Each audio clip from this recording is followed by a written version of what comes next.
It's going to everybody. I can't do it.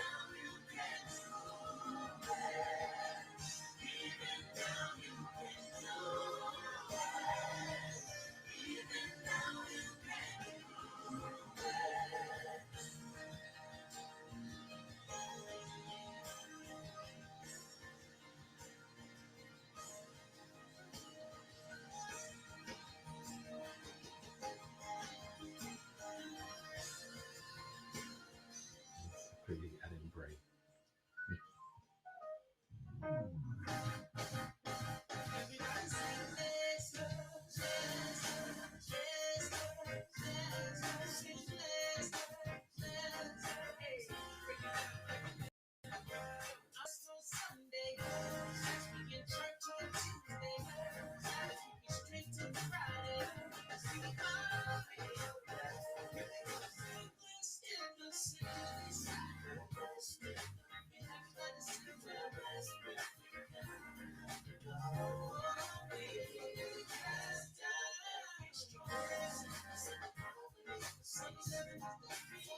Yeah.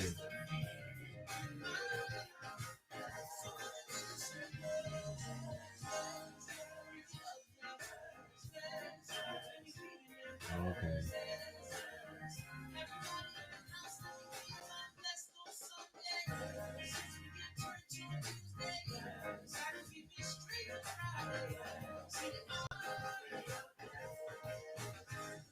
Uh-oh.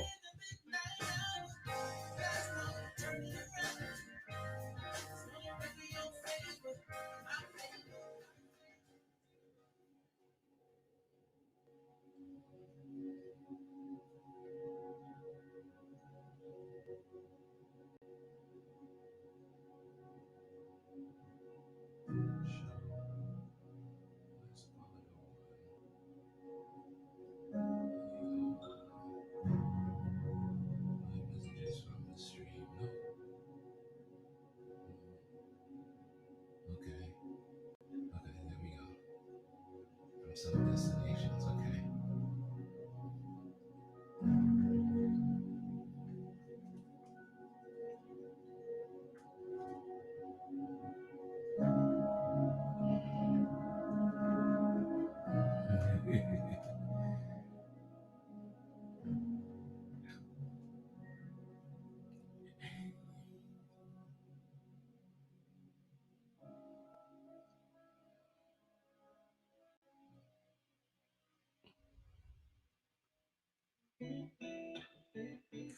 Praise the Lord, everybody. Praise the Lord, everybody. We want to welcome you to the table.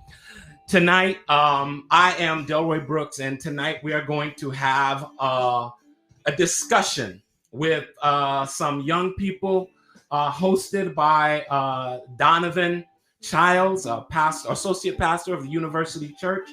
But I am just going to be managing comments, so I'm just going to get out the way, and we're going to let the conversation roll as it relates to social justice, our church's response, or lack thereof. So, with that said, I'm going to jump off of this, and I'm going to introduce our host for the evening, our host with the most, my man, Brother Donovan Childs. What's good, Don D? Hey, what's going on, brothers and sisters out there? Hopefully you're ready for some good conversation, some education for those of us who are in a different space, and we'll learn from our young people today, see things through their eyes, man. I'm excited.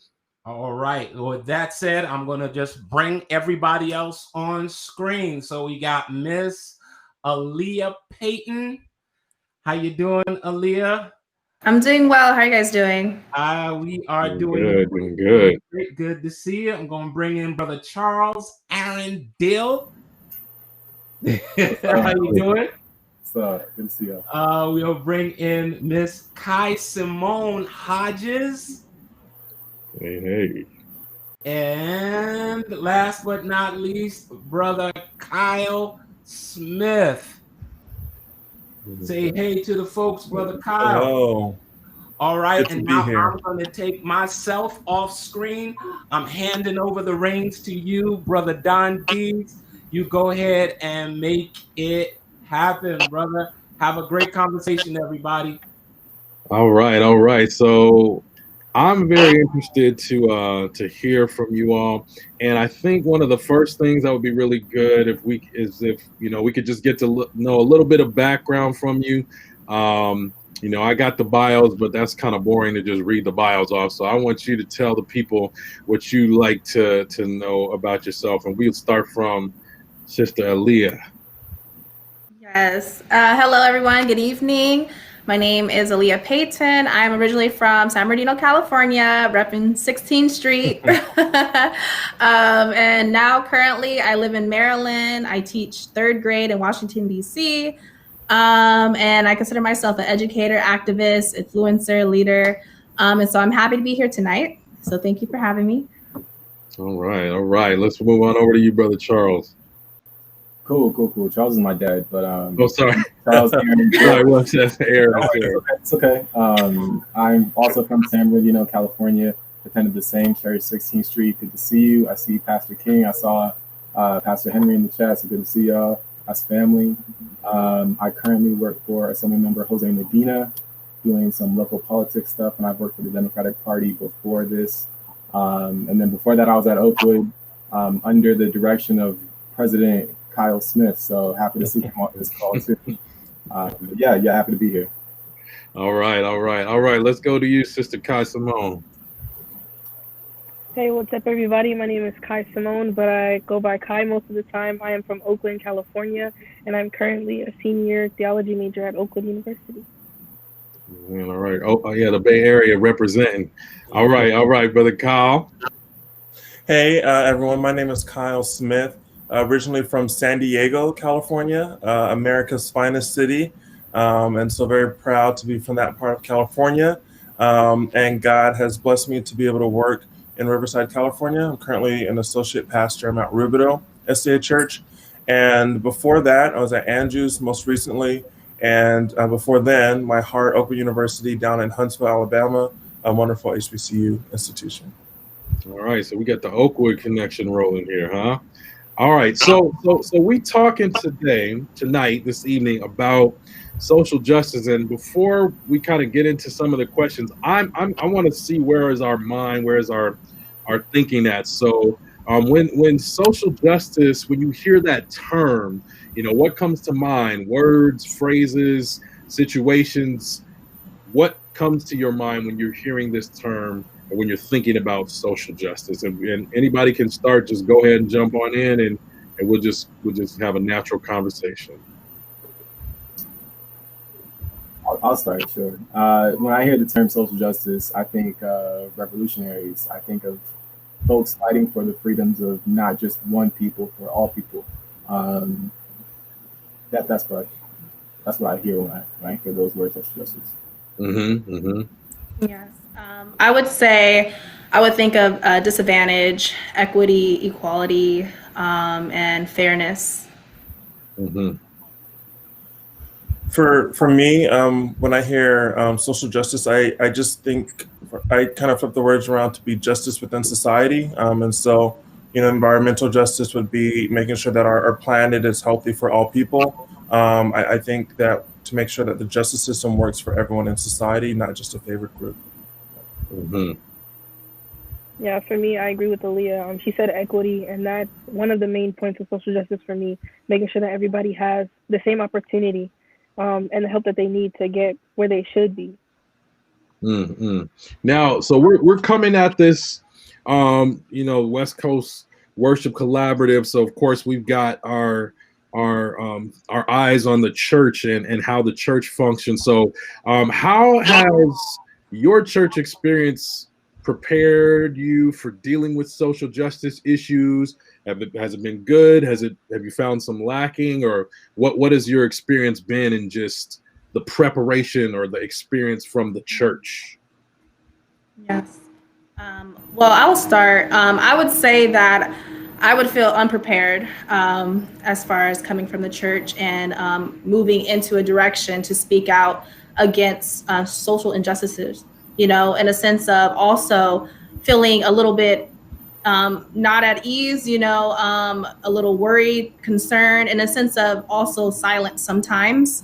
I believe coming from the church, a lot of things are silenced, and ignored and not directly addressed, in a sense of just saying, okay, well, this is the issue. Let's think of a solution. It's more of a submissive type of address and approach, in a sense of, okay, well, this is the issue, but let's pray about it. There's no direct action to get something accomplished.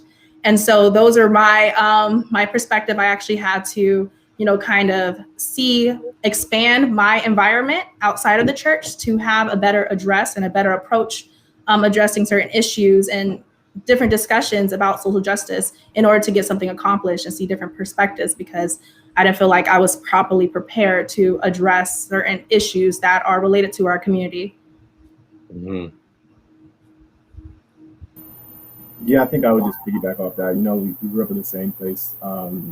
But I'd also add that San Bernardino was wild. San Bernardino, anything, it doesn't matter if it's Sabbath, Sunday, anything could happen in San Bernardino. There's folks dancing down the aisles, in the pews. It was always something new. But I don't believe the church really prepared us for speaking up for really anything. And I know I don't think that's a specific thing to like SDA churches. I think that's the church thing overall. I know Malcolm X said that the most segregated hour in America is high noon on Sunday.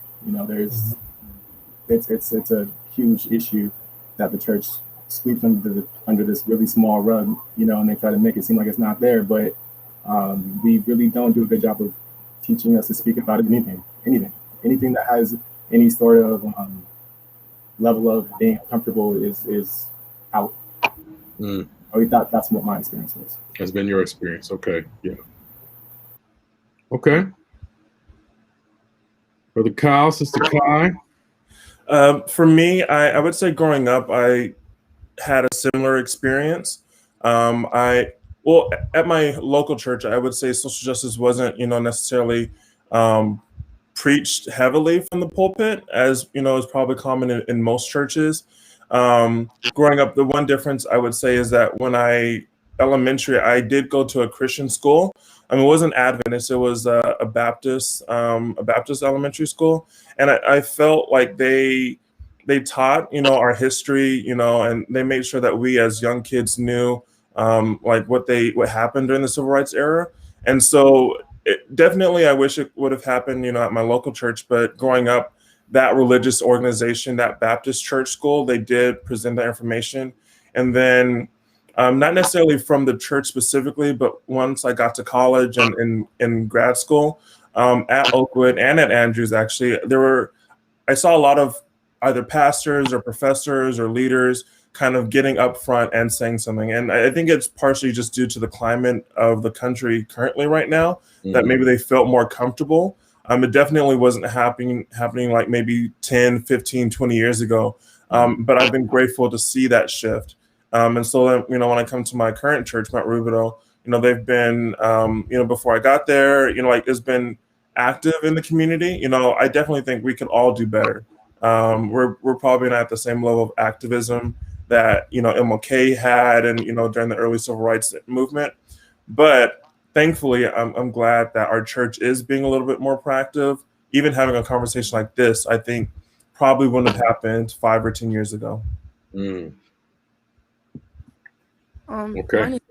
The church, social justice was pretty much a silent subject. They didn't talk about it. They didn't really talk about the history unless it was Black History Month. But that was just the basic stuff. Or Martin Luther King, Rosa Parks. They fought for our rights. But other than that, they didn't really say much. And I even had some professors say that social justice is a political thing, and that as Christians we shouldn't be involved. So the church really did nothing to prepare me. Yeah. Yeah. Now, okay. So now that you said it, since you said it, I'm gonna jump to a question I had later. But I have often heard that there is that idea in the church that says, okay, we should be focused on the mission of saving everybody so that they can go to heaven. We don't have time to focus on these political issues and things like that. What is your sort of initial response to hearing that, and what suggestions do you have as a rebuttal for someone who's holding that that viewpoint? I would say, aren't we winning souls on earth? You know, in a sense of, if we just dismiss the issues within our community, if we dismiss the brutality within our community, that people that we come in contact with every day are facing, what does that say about Christians? What does that say about us as people? You know, we show that we don't care if we don't speak about it. You know, in a sense of, and we want to win souls. We want to, you know, bring people to Christ, but we continue to hide behind the walls of the church sometimes, you know, but we're not going out to addressing these issues that people within our community are facing, and then something that we could potentially face as well. And so, yes, we have to prepare spiritually, you know, for the next level, you know, but in a sense, we are living here on earth, and we have to be able to make sure the people here on earth as well know that, okay, we care about the issues that you're facing, and we want to make sure that you feel comforted, that you know that God is here protecting you as well, and that, you know, you can just rely on him. And then also, in a sense, that I'm going to be here fighting for you while we're here on earth right now. You know, if we continue to keep looking to, okay, well, we got to make our way to heaven, we lose sight of everything that's happening right in front of us. All right, go ahead. Yeah. When I hear comments like that, I think the phrasing is, you know, they are so heavenly bound that they're no earthly good. And just, you know, if there's a woman who is trying to feed her kids, or a father is trying to feed their kids, they don't really care about the 28 fundamental beliefs in that moment. You know, they don't care, you know, that we shouldn't be eating pork, or, you know, all these other things that I think are valuable. But if it's, you know, between, you know, having anything on the table and starving themselves, of course, they're going to be focusing on those other issues. And so I think it goes hand in hand with it. You know, if people aren't meeting their current immediate needs, you know, hearing about Christ is of no importance to them. And I don't think we should be helping people to feed them Christ. I think we should be helping people because of Christ, and they'll see Christ through our actions. Yes, sir. Yes, sir. Anybody else jumping in? I would just add on, you know, Yeshua flipped tables. He fought for social justice, just like any revolutionary that we have to date that wrote any books. Like, Yeshua was right up there with them. And also to add on, I think Aaliyah mentioned this earlier, but silence is complicit. So if you're being silent, you're not just, you know, just being a neutral stance. You are complicit to whatever the action is going on that you're not speaking up against or for. So it's a privilege to feel that way. And I don't have that privilege. If somebody's out there fighting for Black lives, I'm going to be right there with them because I am a Black life. And if somebody doesn't feel the same, then that's on them. That's between them and their God. But as for me and my house, you know, we're going to follow what Yeshua's his example was, which was being an advocate for everyone, especially the folks that were, you know, underprivileged. Yeah, I definitely that it falls on I don't think it falls on it being a political issue, because if we're Christians and we're following the life of Christ and we're trying to imitate his life, then we should be loving people. And how can you say that you love people when you look at them, you see them struggling, you see that their physical needs aren't being taken care of, you see that they're being mistreated? How can you say that you follow Christ and you love like Christ loves if you do nothing for them? If you just leave them where they're at? Christ didn't do that. He saw people that were hungry, he fed them. He saw people that had illnesses. Yes, he took care of their illness before he tried to preach to them, before he told them the word of God. And so someone told me that if you're speaking to someone and their physical need isn't met, they're not going to be able to hear you spiritually. Yes. Now, so we, you know, we kind of talked about the church preparation, but let's even go a little bit. Let's take one question for the. I saw Dr. King said she asked, how do you suggest in the church we can prepare our young people better for facing issues of social justice? What are some suggestions that we can give for that? I would say, start the conversation first, a sense of having, discussions like this.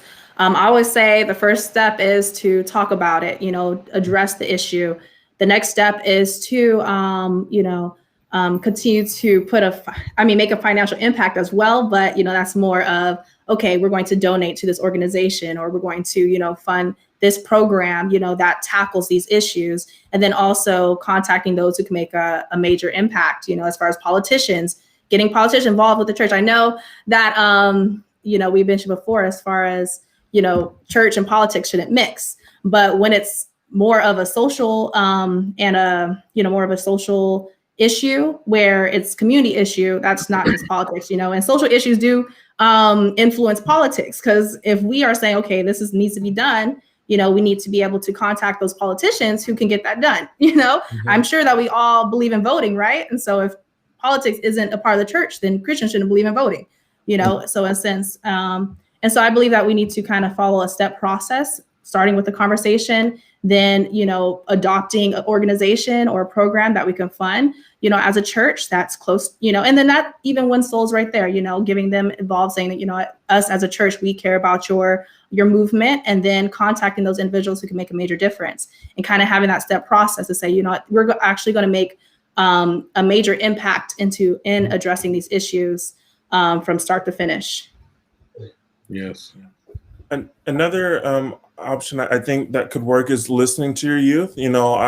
I've been really amazed just seeing like the Instagram accounts of the young people at my church, and anytime with the protest, like they were active, they were making political posts and statements, and none of them could vote, but they wanted to make sure that their voices were heard, and so they have opinions and thoughts, and they're researching these issues, with great earnest. And so I think uplifting those voices, Gen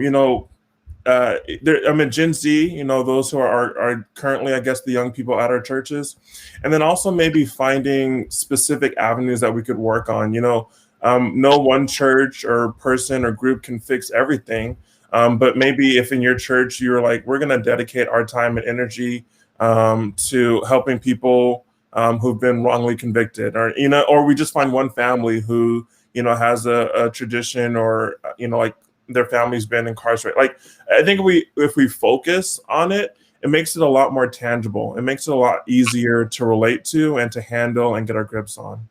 Mm-hmm. Jump in. I think that just taking time to educate the young people when they're young, just letting them know what social justice is in the first place, Mm-hmm. and then taking time to practice it within the church. Because I feel like if they're practicing it in the church, to take it outside of the church and practice it elsewhere, out on the streets, in the community.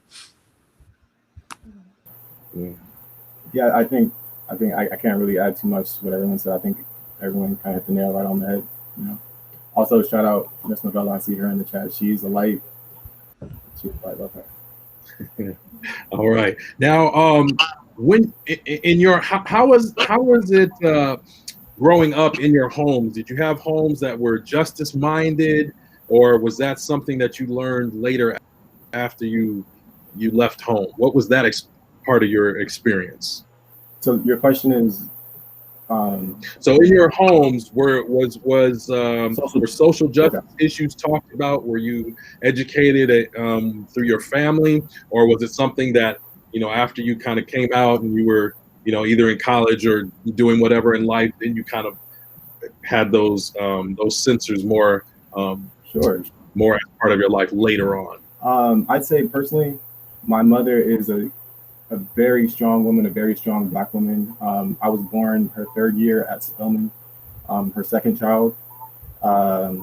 This woman, I can't say enough good things about her, but she's definitely made the effort to teach us and educate us about our people, our history, and I can't thank her enough for that.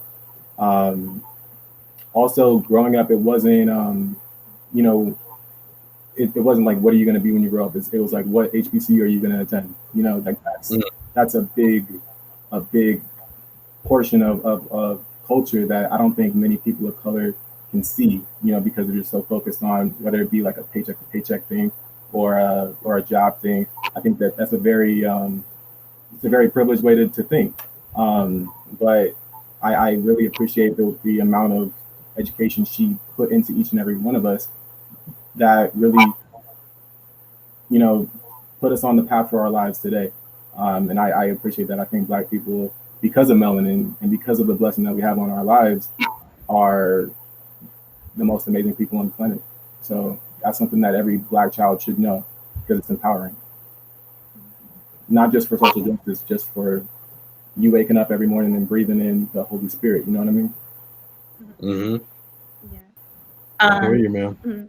I would say in my household, it was very dismissed. It was a sense of, okay, I mean, I love my parents, you know. Now they see, okay, well, Aaliyah, you're speaking some real stuff, you know, because they see my vlogs, they see, you know, everything that I post. And it's like, okay, so I'm inspiring them to speak out against certain issues. Because before it's kind of like policing myself. You know, we were very, you know, stay quiet, don't talk too loud, you know, don't upset them, you know, in a sense of just very policing yourself and policing your culture. And I felt that way growing up in California, not just with my household, but within my school, you know, the schools I attended as well. And so I had to really find a sense of myself and know, you know, appreciate myself as a Black woman, and then continue to push forward and say, you know what, this is what I appreciate about myself. I appreciate my culture. I appreciate my heritage. And I'm going to stand up for those individuals who look like me, who are disadvantaged, who may not have the opportunities or the resources to advance in life. And so I had to kind of learn that just experiencing different things, moving out of that California mindset of, you know, just stay in California. You know, I had to go expand and move to DC, move to Maryland to see that there's other ways to approach these situations than just, you know, dismissing them. And I can say by my grandmother, who on my dad's side, she is very, I call her a Blacktivist. And so she's very like, you know, pro-Black in the sense of, okay, well, you better know that if someone says something to you, you better stand up for yourself, you know. So I kind of adopted that spirit from her instead of continuing to police myself. And I even, you know, address my mom sometimes and say, you know what, why are you feeling like you need to police yourself or, you know, dismiss your own culture in order to make someone else feel comfortable? Or why do you feel like if you stand up, you are, you know, you are creating problems? Like, no, if you stand up for yourself, you're not creating a problem. You are addressing the problem and you're going to find a solution to it, you know? And so now I'm teaching, you know, my students that I teach, you know, even just me expressing that on social media, you know, when I go back home, it's inspiring my little sisters, my mom, my dad to speak out against these issues as well and not just ignore them. And so that's what I can honestly say about my background, my household, even the school I attended. Just a short little story that when I was in high school, I was Redlands High School. I was walking down to a Chipotle. Me and my friend, we go into a Chipotle. Someone yells out, "No Black people inside. No Black people allowed." And so that was a sense of, I was 16. It was like the really first direct, more blunt racism I faced and living in California. But at that moment, I felt just, I had to police myself. Oh, well, don't say anything because they're going to think you're too ghetto. Well, don't say anything because they're going to say you're loud. Or, you know, it's like at that moment, I felt like I wish I had the spirit that I do now. So I could have said something at that moment. But I had to break out of that California bond or that California mindset of, okay, let me just water down my culture. Let me not speak too loud. Let me not address these issues. Let me just look past it. It's just a joke. Oh, they didn't mean it that way, you know? And I have to take it for what it is and say, you know what, this is a problem. This is how I felt towards it, and I'm going to address it. And so I think now moving forward, that's the type of mindset I want to, you know, continue to spread to my family and my students. For me at my household, it wasn't something like explicitly expressed. You know, the general principles, you know, Christian themes of being, you know, equality for everyone, but not specific to our racial needs as a people or for those who are disadvantaged in community at large.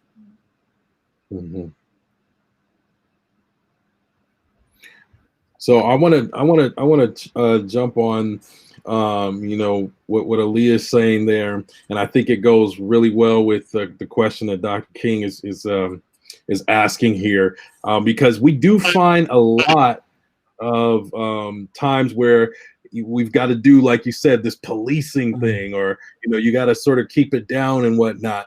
And her question is, you know, it seems that different generations see social justice differently. Do you notice that? Do you see that in yourself? And you know, how do we bridge the gap? How do we start to make some differences in that regard? I'd agree with that for sure. I think overall, I don't want this to sound any way. Don't take this any way. I don't want anybody watching to take this any way.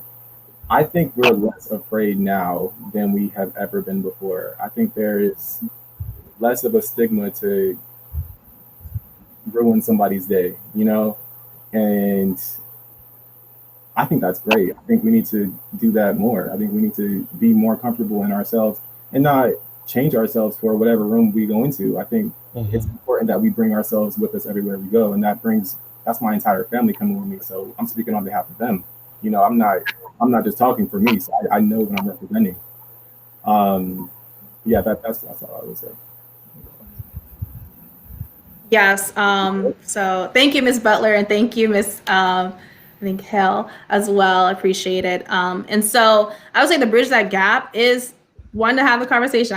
I'm a talker. I'm going to address how I feel. I'm going to tell you how I feel, and I'm gonna listen to your perspective as well.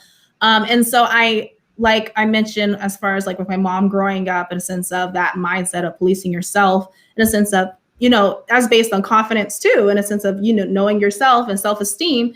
And if you say, you know what, I know who I am, I love who I am, I know, you know, that God, he created me to be this confident individual, that I'm going to speak out when I see something wrong, you know, not just within my own life, but within anyone else's life, you know, as well. And so in a sense of encouraging, you know, if you do have parents that are kind of that more conservative, where they're like, okay, well, don't say anything.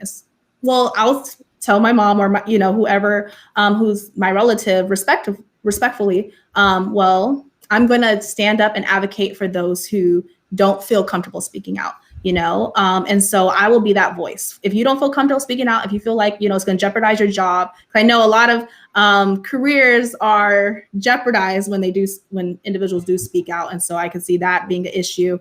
And so I'll say, okay, well, you don't have to speak out, but I'll speak out on your behalf, you know? And so kind of, you know, taking that responsibility as well, if as young Americans, young millennials, you know, a sense of, okay, and I know even living in DC, a lot of younger individuals, millennials are out there protesting. You don't see a lot of individuals within 45 to 55 age range or 40 to 50 age range out there protesting. And so I believe a lot of those young individuals are taking that responsibility on behalf of their parents, saying, you know what, you went through this before, you know, even my grandmother, I'm not going to expect my grandmother who's 70 something to go out there and and protest in the street. I'm gonna say, you lived through segregation. So I'm gonna speak on your behalf now. And so I think we should, you know, and that creates unity as well, in a sense of, all right, I'm here standing for you. I'm standing in place of you, you know, because I know that maybe it's too hard for you to do right now. And that's understandable. You know, I'm not going to force you to do something that makes you uncomfortable, but I just know that I'm gonna speak out on your behalf if you feel this way as well. So we should advocate for each other. I just want to add, my granddad, he's like 80 something. He was out there protesting. Shout out to him. Shout out to you, Michael, wherever you're at, granddaddy. Love you, man. Yes. Yeah, I definitely agree with both of them. You know, just that principle of finding your armor and fighting in it. And so the older generations, you know, this may not be the type of fight that they're itching for, or maybe it is their fight, but they can't get on the shield and sword in the same way that we can. You know, it's no hate for them. You know, like, we all have to do our own part. And for some of them, you know, I wasn't living there, but maybe their fight was just being, you know, that educated Black person in the law firm and showing others that, you know, that they deserve to be in that space.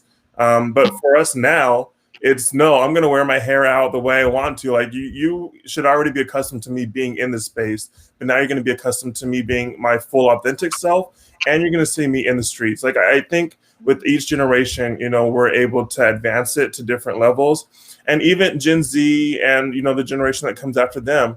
I think hopefully, they'll be carrying on this fight in a different way that we're currently not doing it. Those areas where we're not addressing, those areas that we're not currently fighting for as much as we can be or should be. Hopefully, God willing, they're picking up that mantle and like, you know what, we're going to address this spotlight because it's still there's still a disadvantaged community that still needs support, that still needs to be uplifted. And so I think just recognizing what armor you have and what space and time you're living in is extremely important. Yes, man. Context matters. I gotta tell you. I mean, listen. Let me just keep it really real, real quick. Black people are dope. If anybody didn't know, we're just gonna put that out in the airwaves. Let you know now. So you know. Say it again. Go ahead. We're just gonna get that out in the air. And I personally, so I'm 40 years old, and I have found that later on, more recently, probably within the past 8 or so years, have I felt more, I guess, I don't know. I almost want to say it's like I feel like the power of the melanin is like coming in. I don't know what it is, man. It's just like it was over on the side in a jar, and then somebody injected it, and I think it was the young people that decided, yeah, we're going to have our culture, and we're going to wear our hair, and we're going to just be ourselves unapologetically. I mean, you got the terms like melanin popping, all of these things. These are things that came out of people saying, look, man, we need to inform you. You have been taking our culture because you knew it was dope already, but now we're going to go ahead and take that ownership back, and we are going to put you on blast for trying to take it. And I think that's something we need to be proud of. I think that's something that we're starting to see more in many different places and spaces. And so I just want to give my own props to you all for taking those different spaces and bigging up the ancestors, but also taking and carrying on the mantle, as well. So let's talk a little bit about how we approach these ideas of injustice. As you're thinking about it, maybe we'll do a little bit of help to kind of get the minds going. And I did see a question on here where somebody was asking for recommendations if y'all know any books for people that are trying to get their kids going in terms of understanding social justice issues, or just kind of getting their mind around that. Y'all have any recommendations? Yeah, for sure. How old is this child? I'm not sure. Let's just go the broad range, or what your recommendation would be. I always, my main recommendation book that I tell people to read, tell folks to read, is Huey Newton's Revolutionary Suicide. This man founded the Black Panther Party. And then in the very first chapter, he gives you the whole overview of the entire party.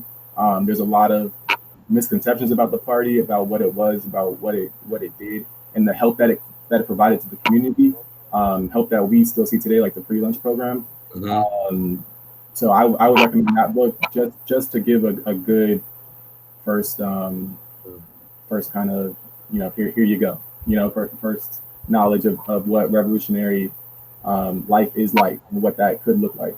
And let me jump on that while you guys are thinking of your other recommendations. Just for anybody who didn't know, Kai left us right now. She's having some signal problems, but her church, Market Street, was actually one of the churches where Black Panther Party did the breakfast program. Wow. So if anybody is confused on whether the church was involved with the Black Panther Party, that's awesome. They actually hosted breakfasts there. So, and there are some of the members that are still around, some of the charter members, they actually remember working with the Market Street Seventh-day Adventist Church. So awesome. Let that sit in your spirit as well. All right, you guys have any other book recommendations? Yes, I would recommend Make Change by Sean King. And so I just got that book, and There we go. Okay. And so I just got that book and I love it because he is very, his word, he's very proactive. And also he is very confident in what he is trying to accomplish and goes throughout the steps to accomplish it. And so he's very credible to me. You know, I know a lot of people have their mixed opinions about him as a activist, but his book, I appreciate his book. And then also Hair Love by Matthew, I forgot the last name, but Hair Love is a children's book and is appreciating, you know, young girls' hair, young Black girls' hair, and, you know, that self-confidence, that self-esteem as well. And so that's definitely a great book for young kids to, you know, embrace their culture, embrace their Blackness, you know, their melanin. And so that's very, it's a great book to inspire your kids to, you know, love themselves and appreciate who they are. Yeah. And for me, I'm not sure, you know, I guess depending upon the age, it would, I'm not sure how interesting it would be for them as kids. But when I was in college, as a textbook for a class, it was the Seventh Adventists and the Civil Rights Movement. And so it just kind of, it goes through a history of where not the church as a whole, definitely not the church as a whole, but like individuals and, you know, specific churches have been active in the movement. I think, you know, if we're speaking primarily to like a Seventh Adventist audience, I think it would be helpful to know that this isn't something that is out of place or doesn't gel with our religion. But, you know, a few people throughout our church's history have been active and have been present in that fight. And then also, I just went online because I think Google is like one of our best helps. And there's a website called socialjusticebooks.org. And so if you go on that website, they have a long list of books that work depending upon your child's age. And so I definitely think like presenting options is probably most important because there are a variety of issues within, you know, the Black identity and culture that, you know, people draw attention to. And so maybe they're a sports fan or they're having issues with accepting, you know, their own identity, or maybe it's the skin complexion issue, you know, they're darker or lighter than their friends. And so I think finding a book that speaks to their current, you know, place and time is of the utmost importance. Yeah. And also one more book. I was aside of Shakur's autobiography. This is not for children. I would say you have to be at least 10, 11. But this is a book that everybody should read. Everybody. Yeah. And I think a lot of these things too, parents can do it with their kids. You know, I don't know if y'all had this, but I remember my parents told me, look, you can go to prayer meeting, or if you don't want to go to prayer meeting with me, you're going to watch this Roots trilogy right now. Come home, you better be able to answer these questions. And so I knew why Kunta's foot got cut off, and, you know, all the little spots, man, because all those things help with that. I saw a question that just came up. I don't know if you can put that question back up, Del. That was it was a good question, but I don't remember exactly. Did you guys catch that? I did. Yeah. Yeah. Let's talk about the N-word for a minute. With the stereotypes, what are you thinking here? That's funny because Aaron, you can go first. You go first, Aaron. I see you ready. I see you ready. I gotta go. You got it, please. Okay, so it's crazy because this conversation this topic comes up a lot. You know, I discuss this many times, and even today, there's this post that I was commenting on, and this one young lady, she called this Black man the N-word, and so he was like, "Please don't call me that," and she's like, "It's not that deep." It's like, okay, well, if he prefers not to be called that, then you don't call him that. And now I had an issue with the N-word, whether it's the slang version, whether it's the more, derogatory term. I had an issue with it. I don't call other individuals it, other Black folks it. I don't call myself it. I don't want to be called it at all. But I understand the history behind it, of the sense of, like a unifying word within the Black community, a sense of, oh yeah, that's my friend, that's my brother, and so that's like a unifying term. Now, of course, the hypocrisy with it in a sense of, okay, well, white folks can't use it because, or white folks or anyone who's not Black can't use it because it's a derogatory term. And with that being said, I don't agree with any race using it, period. But it's understanding the culture, understanding that people use it in a sense that unify each other. I'm not too pressed to really continue to talk about it, to continue to address them. If they use if two Black men, they use it on each, use it to each other, I'm not gonna say, okay, hey, you shouldn't be using that. I will understand, okay, that's a form of unity, and I'm not going to criticize how they communicate with each other, but as far as moving forward, I think we can identify ourselves as something greater than just the N-word. We don't have to take on that label because that label was placed on us. It wasn't something that we created. It was something that was given to us. And yes, we have to tweak it a little bit to use it to our advantage, but still, I'm not going to use something that my oppressor once, called me.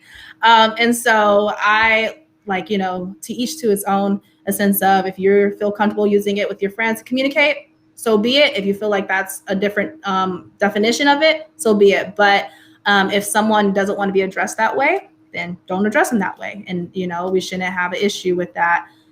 So yeah, those are my thoughts. Yeah. Jump on in, fellas. I would just say, in short, I won't lie and say I haven't used it, but it's not something that I would encourage other people to use, especially if you're not Black. You're not going to say it in my presence without getting at least a side eye or a little talk that this is not appropriate.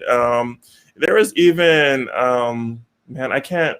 It wasn't the N-word, but there was some word that my friend had said, and I was like, and it wasn't the N-word, but it was there's a racial tone to it that he wasn't aware of. But I was like, that word's not acceptable.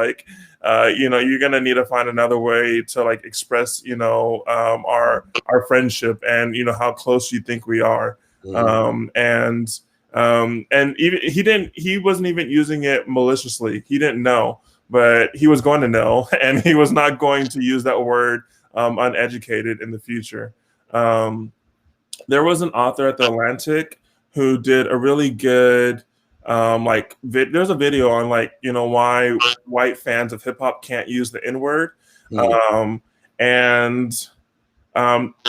The analogy that he gave, yes. So I can't pronounce I don't think I pronounced his name correctly. I didn't want to butcher his name. And then I just in our chat I just sent the link to his video. But one of the arguments that he gave was just his wife, his wife and her friends, they throw away casual names to one another that he would never ever use to call his wife. That's his wife, but he still knows that words have power, and there are some things that you don't step across that line. And then I think TV has also done a good job in some ways of explaining that. In Blackish, Girlfriends, probably every Black sitcom, they probably have at least one episode of kind of addressing the N-word and how it's just not okay for others to say it, or maybe even for us to say it. There's a variety of opinions within our culture. Right. Man, the only thing I would add, these two great answers. The only thing I would add is, Black people are so dope. We're so dope. We took this disgusting word, this disgusting predicament that we happen to be in for centuries, and we made it into something cool, man. What kind of mindset do we have that we can just do that, and the entire world wants to be a part of it, and they can't. But it's knowing who you are. It's knowing that we're not niggas. We're royalty. Actually, we are kings and queens, and that doesn't mean that we have full empires. It means that the God that made the entire universe is helping us breathe. It's helping us open our nostrils. It's keeping our blood flowing. It's creating melanin in us. But there's a huge issue with colorism. There's a huge issue with just tons of the words that we say. Like people say brother to me, like hey brother. I feel like that's just, I see that the same way as the N word. Like I'm not brother, I am myself. You know what I mean? Like if you have to create these words to fill this gap, I don't need to be around you. But I would say it's education. At the end of the day, like Sister Kai was talking about, it's education. I would implore everybody watching to know what the Willie Lynch letters are, know what colorism is, and then you can make that determination as to whether you want to say the N word or not. Myself personally, I'll use it around close friends because that's the environment that we were comfortable in growing up. But it's not something I want to use in the future. It's not something that I want to give to my children because I know who I am. I know if it's my seed, I know who that is. You know what I mean? So I don't need to call him the N word because he's not. You know what I mean? That's how I feel about when I look in the mirror and see myself. But that's all I don't know. We're just dope. Black people are dope, man. That's all I can say. Now I got a question. I want Aaliyah for you to start off answering this, and then gentlemen jump in on here. I remember when I was young, we used to have, and this is a memory from first grade, and there was a book. There were these set of books. They were like these history books, and one of them was this book on Christopher Columbus and how great Christopher Columbus was. Since you're in the education world, how are they dealing with things like this now? Because we're talking about education and trying to educate our people. Hey, all right, back in the house. Welcome back. So what I'm asking here, kind of taking the education approach, and we're looking at with the younger generations, like the children. How are people in education, or maybe even just your personal approach, Aaliyah? How are you all dealing with that now when so many conversations are coming out about, hey, we're not going to be celebrating Christopher Columbus Day. We're going to be celebrating Indigenous Peoples Day now. How are you approaching those things? And then just go ahead and start off. How are you approaching? Yeah, so thank God I am at a majority Black school, so I get away with teaching Black history.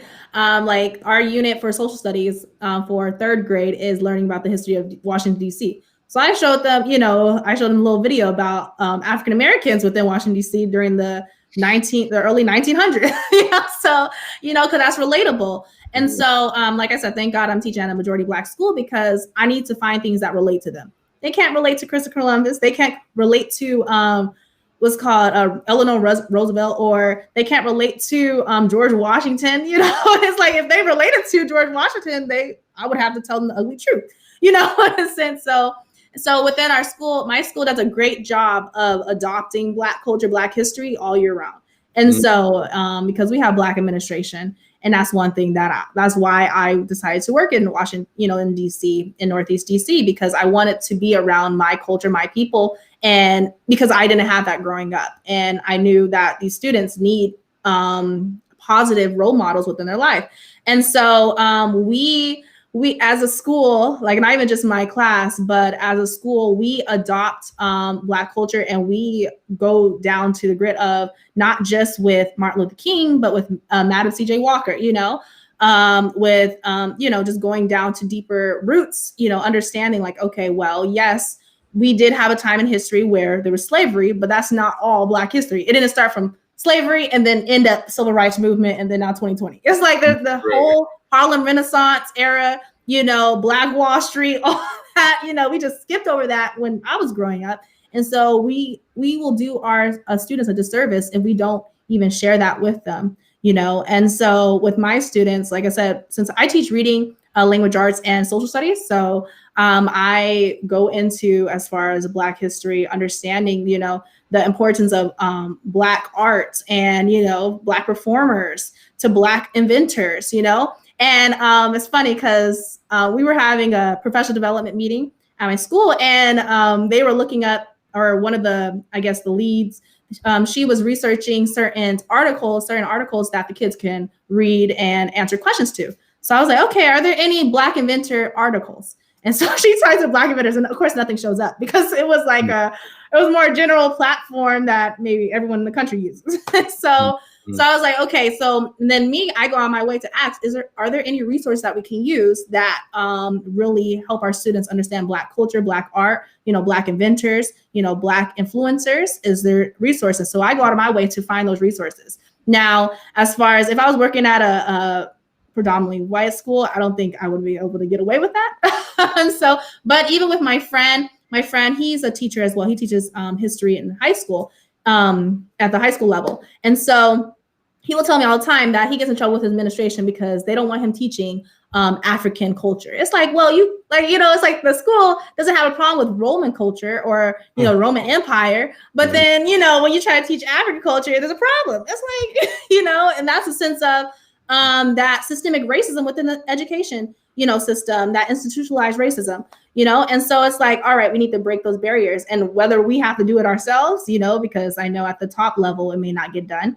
but as educators, as leaders, even if you're not just an educator, maybe if you tutor, or you coach or you mentor, breaking those barriers in a sense of giving your children an opportunity to learn about their history and really adopt it and resonate with it, because that's the most relatable content, is how they can really empower themselves and feel empowered and and feel inspired to be great African American, just great Black people in general. I always say, in a sense of within the community, sometimes kids only have a certain stereotype to look up to, whether it's the rapper trapper, or a sense of you're growing up within a religious background, the pastor. Okay. But in a sense of not saying that's a bad thing, but I'm saying you need to expand, saying that there's greater possibilities to life than just looking at that narrow view and saying, I can only accomplish this way. I can only make money if I go down this route. We need to expand on that. And so my school does a great job doing that. Well, we do career days. Majority of Black professionals come in, from police officers to financial analysts, from entrepreneurs, so on and so forth. So our school does a great job of doing that. But I'll say, if you're not in a school, or if you do not, if your kids, nephews, nieces, daughters, so on and so forth, if they are not in a school that are appreciating Black culture, then, providing that to them some way, through watching movies, videos, books, providing that to them, because they have the right to know, and they have to relate to, their culture, and they have to be able to feel empowered and see that, okay, I can mimic after this person because I see that they did it and they look just like me. And so I think that's very important within the education system. So yes, my thoughts. I don't know if you there was this video, I saw it on Instagram. There's a lady who's a very well-known ballerina, and she just went through different neighborhoods with her full dress on, and she was trying to teach the girls in the neighborhood ballet, just like right there on the street corner. It was a cool video. Misty Copeland. Yeah, Misty Copeland. Yeah. Copeland, thank you. Yeah. Brooks, man, hold it down. That question, there's a question that came up, and I just want to add that in the mix, and then you can jump in, Kyle. Was that is it important for kids to attend Black schools? Why or why not? So just add that into the convo. Absolutely.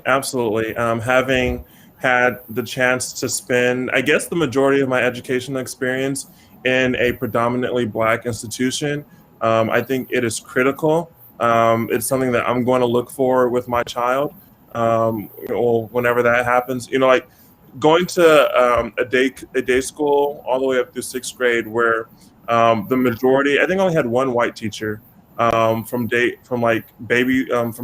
all the way up to 6th grade, was so important. I may not have recognized it then, but just having someone who's teaching me, that looks like me, that understands my culture, that understands when we get loud, that understands how, little Black boys play, or understands, the cultural significance of, of our hair, or knows what it's like, living in our home. I mean, I honestly don't think that you can put a price on that experience. And truthfully, I mean, even the other schools that I went to, even though they weren't a majority Black, I think they've always been a majority minority. Definitely my junior high and high school, and I think Andrews, the majority is white, although they kind of teach from a Eurocentric perspective.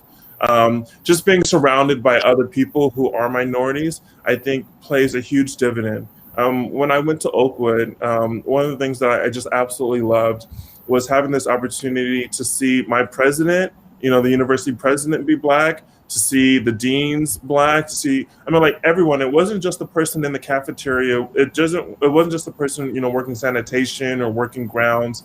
It was the full spectrum. And then to see, alumni, individuals that are professors, or they're working in law, they're doctors, or they're working in the entertainment industry. Like it was just a really important thing for me coming from California, to see that there is literally no limit for what we can do. And and come January, 2021, on the 20th, we're going to have an HBCU graduate working in the White House.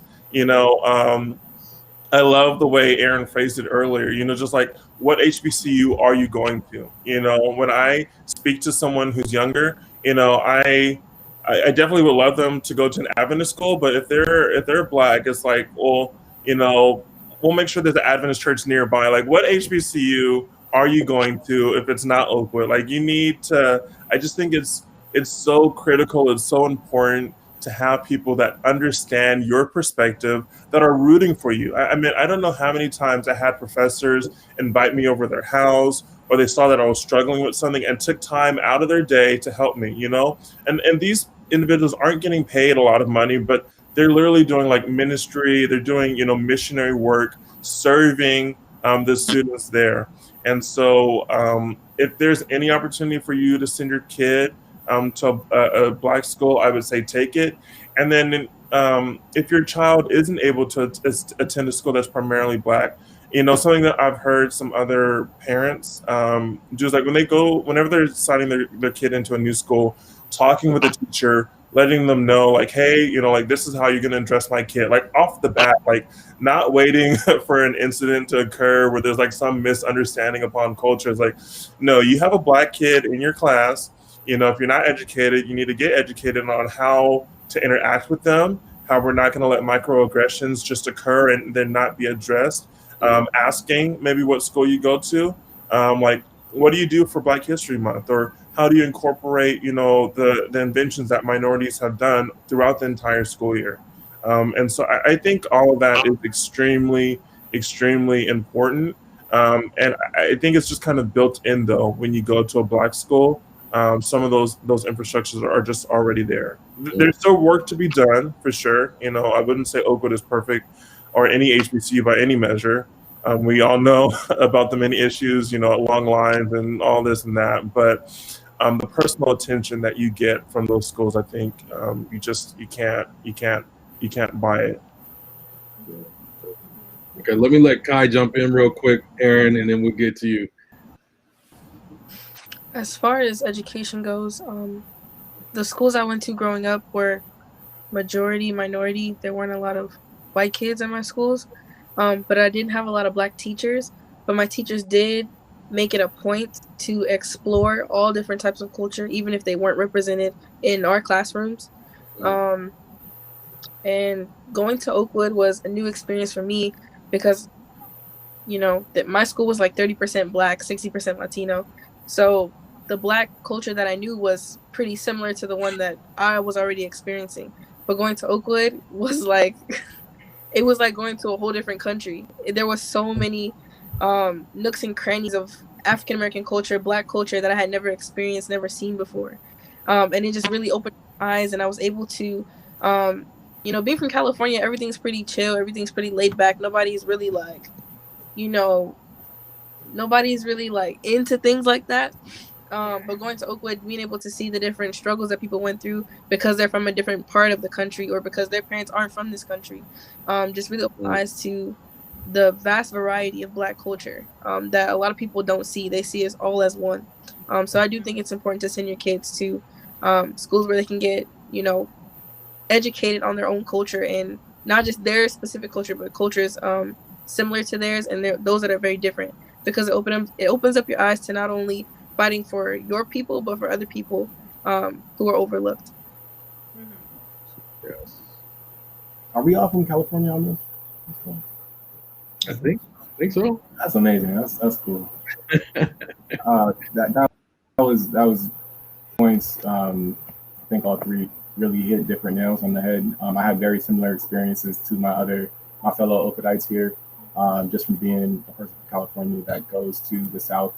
But I would just say, just to keep it short and sweet, Indigenous Peoples Day is not something that we need to set aside. Christopher Columbus was a terrible person.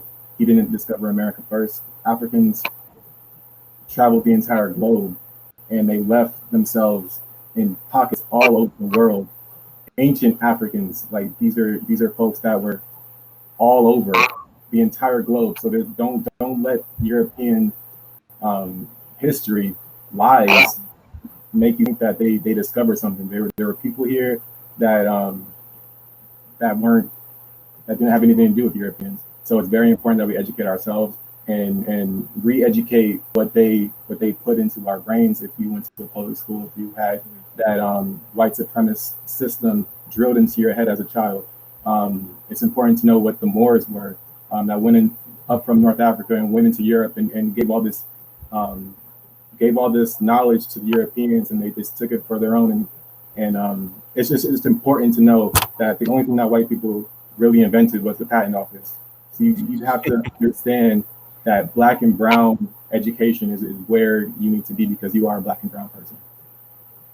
That's what and just one thing I'd like to add, I've heard like from youth at my church or even friends, like when we're picking schools, like, why would I want to go to an HBCU where it's nothing just black people? Like, I want to experience and I want to meet new people. Like, that's a very common refrain that everyone has, like when they go off to college. And something that someone shared with me is that, we have the rest of our lives to be in the minority. It doesn't matter where you go in this country or in this world, we're going to be in the minority.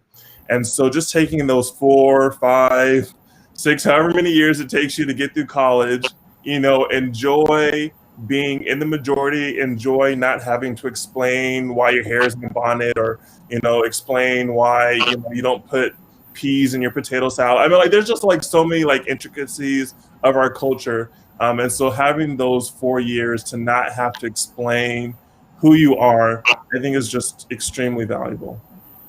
Yes. I want to echo Pastor Damien's Chandler. He said, I'm truly seeing a panel of kings and queens, and yes, I want to second that. I want to shift a little bit to talk about, we're trying to see how we can bridge this and kind of boost up the way that the church gets involved in this, because we've been talking about issues that I know that you've gotten from various aspects of your life and has not largely been discussions and things that have been happening in church. So I want to ask this question: how involved do you think that the church, maybe your church or just church in general, how involved should we be in social justice issues, and what do you think are the effective ways for us to get to engage in those thoughts? Well, I would kind of piggyback off of what I said earlier as far as, maybe just researching different organizations that are already, that are working towards different reforms. We don't have to reinvent the wheel. We can, support those who already have that organization or that program, and just, be that financial, physical support. I know within my school, I went to Washington Adventist University. So I didn't go to Oakwood, but I went to WU in Maryland, which was majority Black, actually. And so, but I know within my school, it was very liberal. Like, it wasn't conservative at all.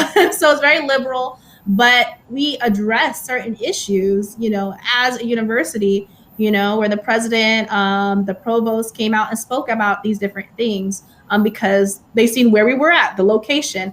And so as a church school or as a Christian university, we created organizations within our university to go out and help those who deal with a sense of maybe, the housing issues within DC. as far as, maybe someone has been put out their house, providing them different resources, as well. And so getting involved, seeing what your community needs. I don't believe that we could like change the world tomorrow, but we could change the community, or we can have an influence within the community around us.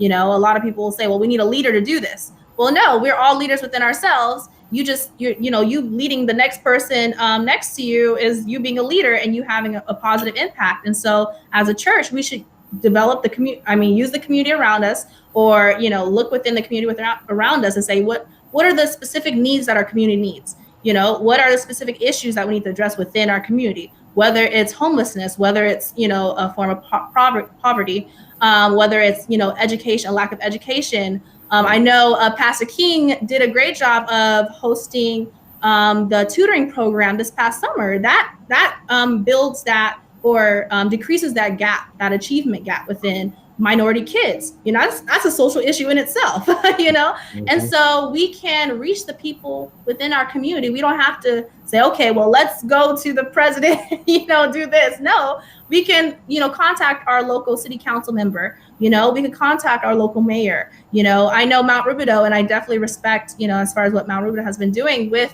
the community in Riverside. That's using the resources around you to make a major difference. And so we don't have to think too big. We can be more specific and saying, let's attack these issues now. And so, like I said, I want to big props to Pastor King and building that program, where I was a part of that program, and I'm still reaching out to a student who has that education gap, that achievement gap. And so it's a sense of, okay, building the community and unifying within the community around you and seeing what are those specific needs that you need to address that is right next door, and so that's a way that we can, really get involved as a church in social issues. Also, I'd agree with a lot of that. Working for a local politician, I'd say that having that connection with them is important for everyone. It doesn't matter who you are. You need to be connected to the person that represents you, even down to the local level. Also, I'd add that, we had some great points, but I'd also add, in terms of education, there's no reason why we can't have a school at the church. There's no reason why we can't do something similar to this, like a prayer meeting at 16th Street. I know Aaliyah will remember we had rap session with Pastor Gerald and like 50 youth. We would be in there rapping, like having just real conversations with each other. But ethnic studies needs to be a part of that. Black studies needs to be a part of that. The diaspora, all that needs to be a part of that, so they can understand that when they go back in the world, this is a war that we're dying in, and why are we dying in? Because we have this melanin, we have this thing called melanin. You know what I mean? So there's things that you have to educate ourselves with, that other people who don't have the same blessings. I don't understand that. So we really need to be educating, and then also looking towards our local electeds. If that's what we're doing for voting, we need to be keeping the people in who work for our agenda, and putting up more people that will work for our agenda. There doesn't need to be any incumbent that doesn't serve us, because they are literally public servants. Mm-hmm. That's it. Thank you. Mm-hmm. Mm-hmm. I would encourage the church, I guess, to focus on three things: being present, first and foremost. So just being in the community. I think it would be extremely hard, or maybe even impossible, to help solve an issue in your community if you don't know them. Right. We shouldn't only know the members of our local church, when we're inviting them to a crusade. We need to be present in their lives throughout the year. The next would be learning. And, there's just so much that we can learn from organizations that have been on the ground working in these communities for years, or maybe even just a year ago. But still, I don't think, if we take the position that we have nothing to learn, then we're already, starting off in the wrong position. And then lastly is just being active. So after we're, present in the community and we're learning from others, just choosing one or two actions to really champion, and then going forth from there. One of the things I think the church could do is really use their resources. I know there's some churches that own land next to the church and there's nothing there, or they just have a bunch of money saved up and they're not really doing anything with it, or the community outreach team kind of just chilling. They could use those resources. So if there's land next door, maybe put up a nice little building. Doesn't have to be anything spectacular, just a little building. And each year commit, the community outreach team could commit to putting somebody in the house, and putting them up, helping them get back on their feet, helping them find a job. There are plenty of professionals in the Adventist church, and being willing to share their knowledge. And there is a lot of untapped potential in the young people in the church that could, start their own organization that could help in the community. But just really taking advantage of the resources that we already have and putting them to good use. Mm-hmm, mm-hmm.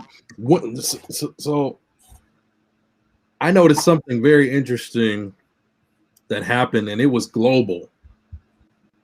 Following George Floyd's murder, there was like an explosion of activity worldwide where people are, taking down statues of oppressors and all of these different things.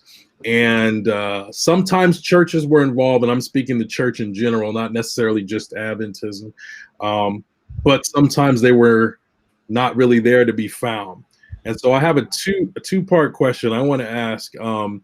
What do you think sparked that somewhat awakening or activity that was, global? And then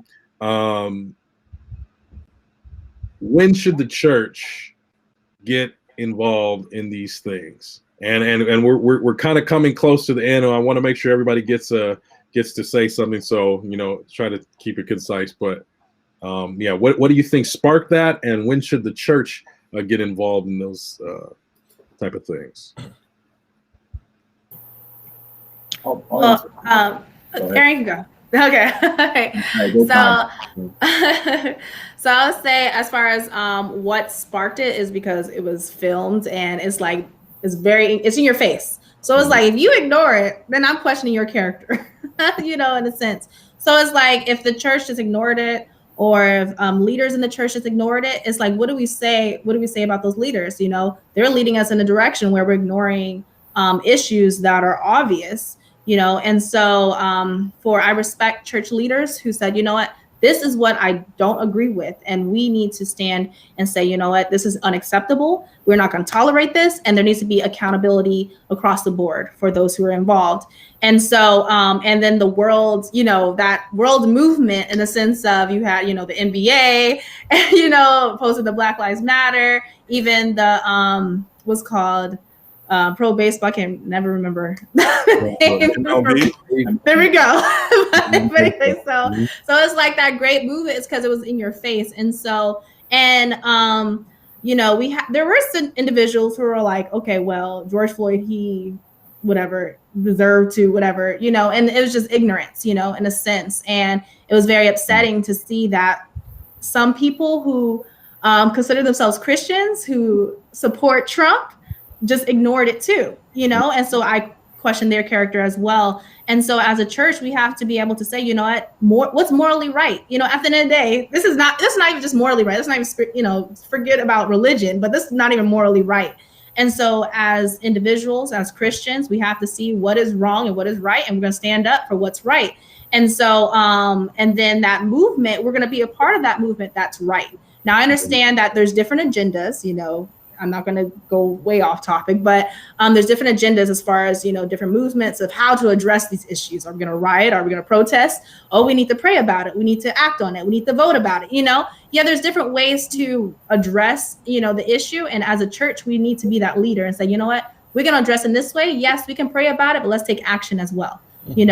And so, and that we can be that face or that leading movement, that, that sense of, all right, well, let's look to the church for this, let's look to the pastor. What is the pastor doing? I know, the pastors are seen as those mentors of leaders, those guidance counselors, in the sense of, okay, what's next? What's the next step? And the pastor doesn't know, or if the congregation is lost, in a sense of they don't know what, we don't know what to do. How do we address this? And so I'm not going to put all the responsibility on the pastor of the church. maybe just the administrative team. And then that's also where the administration team or the pastor can say, you know what, well, who can voice their opinions on this? What are some ideas that other people within the church have to address this issue? And then opening the discussion to create feasible solutions to how do we address these problems, instead of waiting for another, I guess, entity or any other leader to address the problems. We need to address it head first, wait. And so instead of waiting for others to say, you know what, okay, now it's a big problem. Since they addressed it, now it's a big issue. No, we have to address it first. We shouldn't wait for everyone else to address it, all the other movements to address it for us to say something about it. No, we need to be the first ones to do it, since we should, since we are the ones who should be the light, the light of the world, in a sense. So, so I believe just as, pastors, as church members, as Christians, we need to address it head on instead of waiting for others to address it first. Gotcha. All right, others, real quick, but. Sure. I just want to say everyone should read Deuteronomy 28. It gives a really good knowledge of what the curse was that was put on God's people and the blessings that were supposed to be put on God's people. But Deuteronomy 28, definitely read that chapter. It's like 78 verses, but it's good. It's good knowledge to know. I also say that this isn't a new problem. This is a very old problem, and it's been happening. I see somebody put in the chat, Rodney King. This has been happening. George Floyd was important because it was filmed, and I think because of the pandemic, a lot of people were home, and it just made this perfect storm, this perfect powder keg, and into something beautiful of protesting and learning your rights, and just saying no to the system of white supremacy, which is great. I love that. We need to be cognizant of where we are. This is the last days. We need to be aware of that. We need to know that we're a blessed people, and it's time to just wake up. That's seriously just time to wake up. We are too old to be in the same traditions, and that doesn't. I'm not knocking the church or anything, but sometimes we look at the traditions a little bit too much. We need to be a people that is awake and educated about ourselves, because who else is going to teach us that? So that's all I would say. Awesome. Aaron hit like exactly what I was going to say. I think only because of the pandemic did the world respond to George Floyd in this manner. Because since just like from undergrad, like there have been tons of times where we've been out in the streets, we've protested, we've laid in, done marches, but the world literally was like paused. Like people weren't. It was like in the early part of the pandemic, like when like no one was working unless it was essential, and so we've seen people killed on videotape, unfortunately, many of times. But there wasn't a football game that you could watch to draw your attention. There wasn't a new show or crazy thing happening that could draw your attention. Like on nonstop repeat, like the video was playing on the news, and that could be triggering and depressing for us as a people. Just very traumatic. But I think it also caused a lot of our brothers and sisters of a different race, or maybe not even those who support us, but just you couldn't get away from it. You couldn't deny this blatant tragedy that occurred, and you can ignore the fact that it's systemic. It's something that's built into our country and our culture. Also, I think Donald Trump being president maybe played a part of it. We've had, I guess it's been 2 or 3 years of his leadership, and just seeing people be blatantly racist and hateful. And so I think there was, the counteract to it. People have already been, in the streets protesting, but now it's like, we're not letting, people have been organized specifically against him and other charities, the Black Lives Matter movement. And so I think all of this really did help. But the pandemic, I think played the biggest role, because otherwise, it would have just been another news story that would have died 7 days later. Yeah. And it's unfortunate that a worldwide pandemic had to be the reason for other people to see that Black Lives Matter. Wow. Yeah. Hi. I definitely agree. Video of George Floyd was something that you could not get away from. Everywhere. When you open social media, they're being reposted, retweeted. So that was one of the reasons that it blew for sure. And in regards to when is it appropriate for us to step in? It's appropriate for the church to step in anytime there's something that goes against what Christ said. That's when the church step in. Whenever there's something that doesn't exemplify love but exemplifies hate, that's when the church should step in, because we are supposed to be the leaders in love. We're supposed to be the leaders in peace and in justice. So anytime those things are not happening, that's when we need to step up. Yeah. Look, man, collective mic drop. I got nothing more to add. Y'all done tore the place up. So Dale, come back on. Take us home, brother.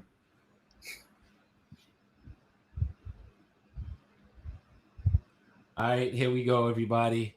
Am I able to be heard? Did I take my mute off? That's the We hear you. We hear you. Year unmute. But man, this has been awesome. It's been rich, as you guys have been able to see in the comments, that people were really connecting to the things that you were saying and the ways that you were saying, and you are all. I'm so pleased that God led me to pick all of you. Man, you all good. Excellent. I so appreciate you, Aaron. So appreciate you, Kyle. So appreciate you, Aaliyah. So appreciate you, Kai. Even with that janky Wi-Fi down there. We work on helping them out at the HBCUs, get their technology up. But it was great. It was great. We appreciate all of you. I'm going to take you all off screen now so y'all can breathe and all that kind of good stuff. But thank you. I should keep you on just for a little while longer, Kai. You know?